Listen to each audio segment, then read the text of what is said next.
Welcome to Peter and Ruffy's Football Show, your daily fix of football chat here on STV.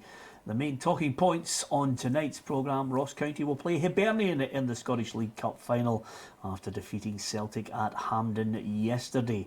We'll look back over the weekend's results in all four divisions across Scotland, the matches that survived the weather at least, and we'll also discuss some of those transfer deals completed on this deadline day.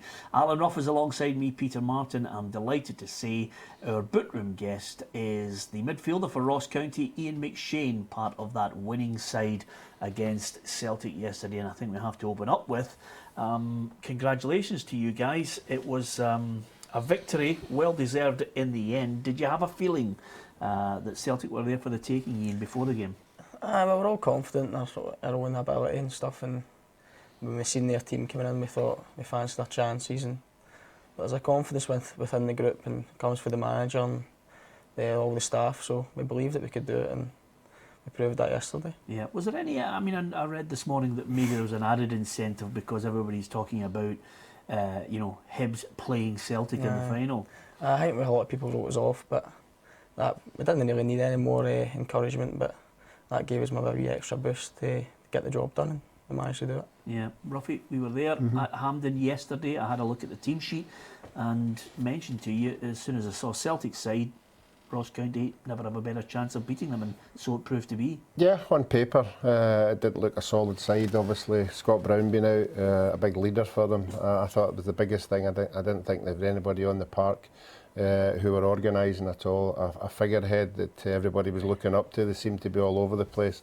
I think we all knew that Celtic were the favourites going into the game, but as I said on Saturday, you can't take semi-finals for granted because things happen, and as we saw, things did happen, and that gave Ross County the chance to win the game. But let's not take anything away for Ross County. I thought the way they set their stall out was spot on. I thought their organisation, I think everybody knew what they were doing. I think every player, and that was the difference. I thought every Ross County player knew exactly what he was to do in that game, whether Celtic was sort of a chopping and changing, looking at each other, what are we going to do? And that was the difference. Yeah, the amount of players that come on this programme and are very complimentary towards Jim McIntyre for his organisational qualities. I mean, how good is he as a manager for you, Ian? Oh, we work in set pieces and shape a lot, and him and Dodds go through the video as well before and after games, and everybody knows what their job is before they go on the park, and it obviously shows in the results we're getting. Yeah, if you're a player and you have that opening 30 seconds, do you automatically run away to the far side to avoid looking at the manager who's tearing his hair out? Aye, so I couldn't believe it. I thought, oh no, here we go, but we done well to claw it back, and we managed to turn it round. Yeah, I mean, did you sense when Celtic went down to 10 men that, this is the real chance? Was there a real surge in confidence? Because still some people would look and think Celtic should have enough quality to see you guys off. No, we just tried to keep playing the same way and keep the game plan that we started with, because obviously it happened to us a few weeks ago against Aberdeen. They went down to 10 men and they still ended up beating us, so we knew that it wasn't a foregone conclusion that we'd just go on and win the game. We had to just keep the same game plan and try and beat them. Yeah, sometimes, Ruffy, if you get any side that beats a Celtic or a Rangers side at a semi-final stage, sometimes it all becomes about the Glasgow sides rather than what Ross County achieved. Who in particular impressed you? I thought, man for man, I thought Jackson Irvine was superb. You look at the Celtic midfield and you look at the players that everybody's talking about, the Armstrongs, Mackay-Steven, Johansson, Beaton. I thought he, above everybody, was tireless in everything he done up and down the park. He put in a right shift, and it's something that the Celtic midfielders never did. Yeah, Martin Woods picked up the man of the match, but I mean, you guys in the middle of the park must have put in a shift. It wasn't in the best nick, Hampden, to be honest with you. What did you think of that? No, we were surprised it was poor, but I think Queen's Park play on it as well, so that obviously doesn't help it, but surprised. You think Hampden would be perfect, but nah, it wasn't great. Yeah. What's your take on the final then? Because now you are the Premiership side against the Championship team. Aye. Well, Hibs shouldn't really be in that league, should they? They're really a Premiership team, so it'll be an even game, I think, and it'll be a tough game, but we're looking forward to it. Do you allow yourself as an individual to dream of picking up that winner's medal, or do you have to focus on the next game, which is Linlithgow? You can always think about that, but we try and take it one game at a time, and it's a massive game this week. Try and get in the quarters of the Scottish Cup, and maybe get a wee run in that as well. Yeah. Okay, to the downside of this, Ruffy, again, more pressure on the Celtic manager, Ronnie Deila. Listen, he's asked a question about trebles. He might not mention it to the players, but he's mentioned it on more than a few occasions in the press. Yeah, he's mentioned trebles, and to say that obviously it's hard to do. But for me, it's the judge me statement. You know, it's always judge me next year, judge me at the end of next year. And so far, you know, he hasn't lived up to it. All fairness to him, he has taken the blame for it. I thought some of his decisions yesterday were poor. I thought the boy McGregor coming off, who has been one of their best players, was an instant decision. It didn't seem to be much thought in that. And I thought that was a big turning point in the game. I thought he was the one that was possibly going to cause the most problems. Yeah. Is there a breaking point here? Does it come on Wednesday night at Aberdeen if it goes pear-shaped? Somebody will have to make a decision, because obviously we saw the fans there at the weekend. There was 21,000, you know, and probably 18, 19, no, how many would you have down, maybe 17,000 Celtic supporters. And that's a big miss for them. And obviously if Aberdeen were to lose to Aberdeen, there'd be more complaints going about, and they'd have to deal with that as well. So I don't know if the decision would come after the game. You know, I think they'll let the season go, but I certainly think there'll be a decision at the end of the season. Yeah. Did you get a feeling though, Ian, when you guys scored the goals, that you thought the crowd would eventually get on Celtic's back? We knew that. We even thought that before the game. If we tried to keep it tight, obviously we never done that, but we thought if we kept it tight for 20-30 minutes, the crowd would get on their back, and it does affect the players when you hear the moans for the crowd and stuff. Yeah, you're more than capable yourself of hitting the odd 25-30 yarder, but what about your teammates? Is there a man in particular that you look at and you think to yourself, you know, I love watching him play, I'm glad he's in my team, he can make things happen? We've got a lot of great players in the team, like Michael Gardyne, obviously Liam Boyce has scored a lot of goals this year. It's a pleasure playing alongside him, and every day in training it's brilliant playing with him. Yeah. What's the hope for this season then? I mean, Cup, obviously, get the win by all means, but I've heard a lot of your guys thinking top four would be superb. I mean, the Highlands football certainly put itself on the map in the last couple of years. Well, we set our targets at the start of the season for top six, and we wanted to get a cup run, so we've managed to do the cup run, but we'll just try and cement a place in the top six, and then even try and push on even further, and maybe even sneak that top four spot. Yeah, Ruffy, you had them as top six last season. I bet you wish you'd picked them this season. Yeah, I mean, I lost a meal and a serious bottle of wine, but you said an incredible end to the season. Unfortunately, it never happened at the beginning for me. But no, a transformation is there for everybody to see. I think Jim McIntyre's went in there. He's bought the players, like our guest, you know, that he really wanted. He seems to have identified players that suit the way that they want to play, and you can see the benefits of it now. Okay, that's transfer deadline day. There's more than a few players that will be coming and going. What about Patrick Roberts? Obviously, he comes in. We've had the discussion over what young people feel who are trying to get into the Celtic first team, but he's there. He's got a job to do now. Yeah, and obviously a player like that coming up here, you would like to think that Man City would say there's no point in you taking him if you're not going to play him. So let's see if they play him and where they're going to play him and who's going to be left out. And that was my main objection. You know, if I was Mackay-Steven or Armstrong and I was the one that was suffering, I wouldn't be too happy. Yeah. On this transfer deadline day, is this the moment when Celtic have to pull out all the stops just to make sure that there's no threat to this title? You know, Wednesday is just one result, Ruffy. Aberdeen would need to sustain it over right to the end of the season. I still think we saw Scott Brown coming back at the weekend there. You know, I still think they have strength and depth there. It's up to Aberdeen for me to raise their game again, and certainly if they were to get some kind of result in midweek, it would give them hope. So I just think Celtic are still in a pole position in the league, but we know things can change very rapidly. Yeah, absolutely. Okay, we'll keep you up to date with all the comings and goings, and tomorrow we'll probably have the definitive list on all the players that are signing for the club. So one manager we've lost, Ruffy, is Gary Locke. Yeah, in all fairness, I think Gary will be honest enough. You saw him in his interviews, he was honest that a lot of the results weren't good enough. Unfortunately, it was at home. You know, he quite a good results away from home, but the home supporters were the ones that began to get a bit anxious, and like we see on numerous occasions, the powers that be make decisions, and Gary had to walk. Yep. And of course, over and above that, could be Billy Davis coming in. Yeah, it seems to be the name that's out there. I don't know if Stuart McCall would fit into that as well, and I think we have to wait and see. Okay, we're going to talk more with Ian McShane about Ross County. They've got Linlithgow in the Scottish Cup. We'll talk about those fixtures, look back over some of the other weekend results as well as looking at more of the transfer targets. All in the company of Alan Ruff, myself, Peter Martin and Ian McShane.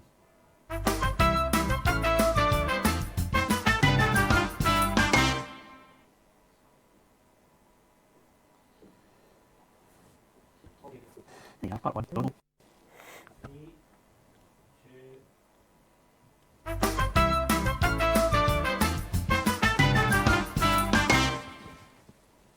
Welcome back to Peter and Ruffy's Football Show. Alan Ruff is alongside me, Peter Martin. Ross County midfielder Ian McShane is our special boot room guest. Thankfully survived a wee night out, and you're allowed a wee night out, Ruffy, if you win a League Cup semi-final. Yep, I don't think we celebrate enough that you should enjoy every success you get, in all fairness to the management for letting the boys go out there. There are some managers out there who would have said no, let's get up the road or whatever, but no, I think game's too short not to enjoy every success that you get. Yeah, absolutely. I had a chat with Michael Gardine. He was tucked up in bed with his family, Ruffy, while the boys are all out there, and he was getting oxygen as well after a shift and a half from him. But nevertheless, what's the spirit like among those boys? Because those type of nights are vital. It's what you dream of, going to Hampden and beating Celtic, so the boys are buzzing. And we'll just take it into next week now and look forward to the coming games. Yeah, absolutely. I mean, you guys have been a good cup side over a good few years. Obviously, the semi-final against Celtic in 2010, everybody was talking about that as well. Is that something that you feel Hampden's been secured now? Now you've got Linlithgow, Rose. It's another wee chance to go a stage further in the Scottish Cup. As I said, we'll just take it a game at a time, but we've got a great chance to get to the quarter-finals, and then again, if we fancy ourselves against anybody, maybe get a wee home tie up in Inverness, Dingwall, and try and get to Hampden again. Yeah, okay, let's talk about some other results from the weekend. Here's how it all panned out. Some of the games wiped out by the weather, but in the Premiership, Ruffy, it was a late show for Dundee, with Kane Hemmings getting the equaliser in a 2-2 draw against Motherwell. And that result there put paid to Gary Locke's career as the Kilmarnock boss. Hamilton getting a much needed 3 points. Yep, I listened to Mark McGee's interview, and as far as the teams down the bottom end of the league is concerned, every point is a prize, you know, and I think everybody down there knows that if Dundee United were to go on a run, some of them could be under pressure, but I think it's a playoff place they're now all worrying about. They don't want to be in that. They saw Rangers, they saw Hibs, and certainly Falkirk as well, as though they might be out of it. But I don't think any of them would want to play either of these teams. Yeah, well, let's have a look at the table, top and bottom in the Premiership. You still think Dundee United can get out of it, Ruffy? Yeah, I do. I think obviously it depends if Kilmarnock can get a new manager in there. Sometimes that gives the players a wee lift. But certainly they've got games in hand. But as we've said all along, you've got to win them. But amazing, you know, I think it's a good result for Hamilton. There's no doubt about that. They were on free fall a wee bit, but I think it's still going to be tight. Even right up until 6th place, there could be drawn back into that. Yeah, Celtic apart, Ian. Is there a specific midfielder or someone that you come up against that you think, I'm in for a shift today? Someone that you relish that torrid time with over 90 minutes? Well, we played Aberdeen last week. Kenny McLean, really good player. And, Johnny Hayes as well, brilliant player as well. But there's a lot of good players in this league, and it's good for me personally to test myself against the best players in Scotland. Yeah. On that game that's coming up on Wednesday, I mean, obviously their confidence will have been dented by it, but is it a shot in the arm for the other sides that Aberdeen, you know, could potentially push Celtic all the way, rather than as looking at a one-horse race and they go so far ahead? It'd be great to see Aberdeen pushing them all the way. I think the league needs that, a bit of competition up the top of the league, and obviously Wednesday night's going to be massive, and Aberdeen will be looking to get the 3 points. Yep. Let's talk about Rangers, because Michael O'Halloran, they've been pursuing him for long enough, Ruffy, eventually getting it over the line, so that'll be a bonus. Here's how the championship shaped up at the weekend. Obviously, Hibs were involved in the Saturday in their League Cup win over St Johnstone. It was Dumbarton 1, Livingston 0. St Mirren with a really good 3 points with a 3-1 win over Alloa. And Rangers with a late show, Ruffy, 1-0. Yeah, I only saw the highlights of that game. In all fairness, I think Falkirk gave as much as they got. I think they'd be particularly upset about not taking from that game, and there didn't seem to be a gulf there for the 90 minutes, and that is one of the reasons I would think Rangers would want to strengthen. Even one player coming in can just make that wee difference, but I think Falkirk will be disappointed, and I think they've maybe lost the momentum for the championship now, so they'll be hoping for a playoff place. 2-horse race for you now? Yeah, I think so. Yeah, I think it is. I think obviously there's some big games coming up, and Hibs have got everything to play for, but it's going to be a great season for them. There may well be a late twist and the odd loan coming in here and there, but Hibs seem to have done all their business. Rangers have certainly made their moves. Who do you think's best placed now of the two squads? That's a difficult one. It's a difficult one. I believe, and obviously when you're in semi-finals and you're in finals, it just makes everything that bit exciting, and sometimes you can go on a roll. You know, the success you get for cups rubs off onto the league, and you just keep winning. You get into a way of winning. The dressing rooms are all buzzing. Everybody's excited to coming into the training and everything. And I think it's momentum at this time of the year that makes you win things. Yeah, and of course I did ask you that question. You did a lovely job of padding it and then said nothing. I think it's difficult, Peter. Honestly, I think Rangers and Hibs have got everything going for them just now. And both of them have got the momentum. Honestly, it's a really difficult one to shout. Yeah, well, only one team now can win a treble, yes, Ruffy. That's right. Which is Hibernian. It is Hibernian, and the evidence of the weekend, as I said, they're on a high as well. You could see the players, the wee boy McGinn in particular. I thought the highlights that I saw, he had something special. And when you've got the lost Scott Allen, who had something special, but I think they've got somebody even better. Yep, a good win for Hibs over St Johnstone. And again, as you mentioned there, Ian, many people look at Hibs and think they're easily a Premiership side. They've got a really strong midfield. They play a kind of narrow midfield. They're all more central players, but they're really good on the ball, and that'll be something we need to look to and try and combat that. Yep, you've got goal scorers as well in Liam Boyce, but suddenly, you know, after everybody talking about potentially Celtic in the final, suddenly you're going to come up against a Liam Henderson. They've got Anthony Stokes that could come in for the final as well. They're really good players there, obviously all known for Celtic. Obviously Stokes a massive player and he's scored a lot of goals for Celtic, so we need to watch that. What do you make of what your manager was saying about the key players that have come from Celtic, their attitude in training? Has that rubbed off, you know, players that have had a grounding at a big club? It's good to see. Obviously they've had probably the best upbringing out of all the players coming from Celtic, and you see their attitude every day in training. They're always working hard, and obviously you learn from them as well, the stuff they've picked up for Celtic. Here's a look at the championship table for you, just to see how it all shapes up. There's Rangers at the top, Hibs with a game in hand, and at the bottom end, Alloa with that defeat, still marooned at the bottom. Ruffy, St Mirren moving in the right direction now under Alec Ray with that win again. 3 out of 5 for him. Yeah, and you'll be looking at that table and you'll be looking at 7 points. You'll be looking at that's a gap that they could close. And again, momentum will mean everything. Getting a good win there, getting the support behind them, and certainly the new signings that he's brought in have got bags of experience. So I wouldn't have thought that gap was too big.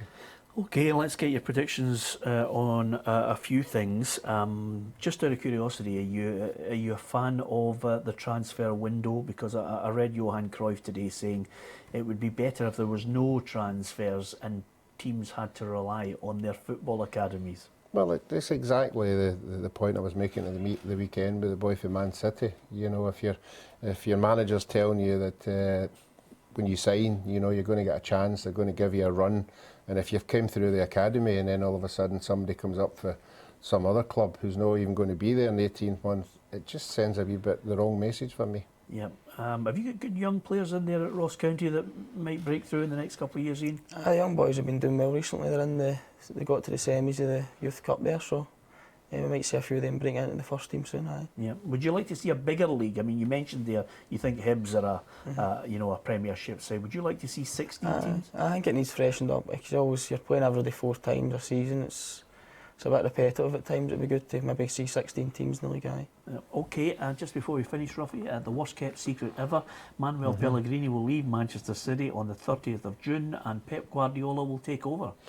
Yeah, I think that was the best kept secret. I think it's amazing how the game's changed now. You know, that these things can be done as early as that. I think I remember Walter Smith saying he was going to leave in 6 months and it caused so much unrest that it wasn't real. But these are high profile managers and they just got on with it. You know, they're just told that there's somebody else coming in and that's the way it is. Okay, give us your predictions. Partick against Motherwell tomorrow night.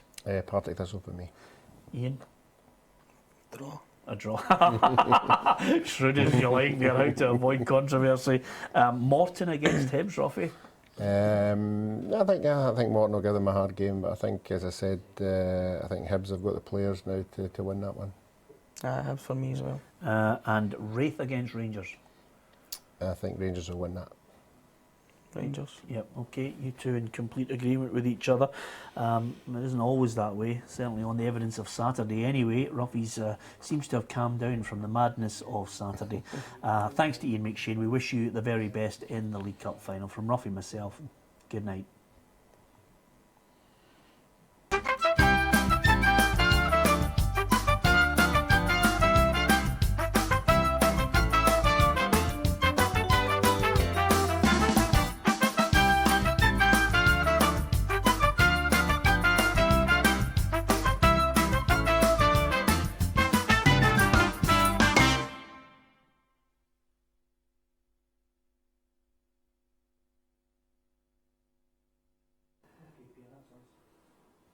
Perfect. That was easy, wasn't it?